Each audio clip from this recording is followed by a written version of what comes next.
Hello viewers, আমি তনয় এবং আপনারা দেখছেন হাসেল অফ রেসলিং। তো ভিউয়ার্স, আজকের ভিডিওর প্রথম আপডেটটি হলো ডাব্লিউডাব্লিউ কিছুক্ষণ আগে তাদের সোশ্যাল মিডিয়া প্ল্যাটফর্মে একটি পোস্ট করেছে এবং সেখানে বলা হয়েছে breaking news, WW premium live events headed to ESPN platforms in US beginning 2026।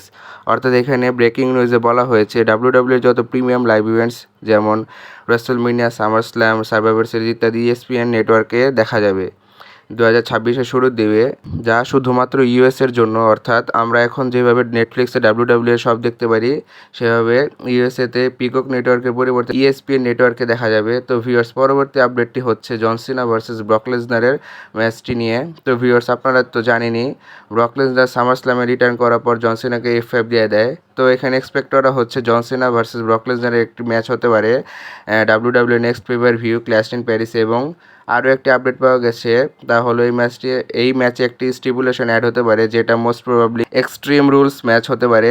তো ভিউয়ার্স, আপনারা যদি জন সিনা ভার্সেস ব্রক লেসনারের এক্সট্রিম রুলস 2012 ম্যাচটি দেখে থাকেন, তাহলে দেখবেন ম্যাচটি কত ক্লাসিক ছিল। তো আবার যদি সেই ম্যাচটি হয়, তবে একদম নস্টালজিয়া ফিল হবে। তো ভিউয়ার্স, এই ছিল আজকের ভিডিওটি কেমন লাগলো অবশ্যই কমেন্ট করে জানাবেন। ভিডিওতে একটি লাইক দিয়ে দিবেন এবং রেসলিং রিলেটেড আরও অনেক নিউজ আপডেট এবং রিমার্স পেতে চ্যানেলটি সাবস্ক্রাইব করে পাশেই থাকবেন। ধন্যবাদ।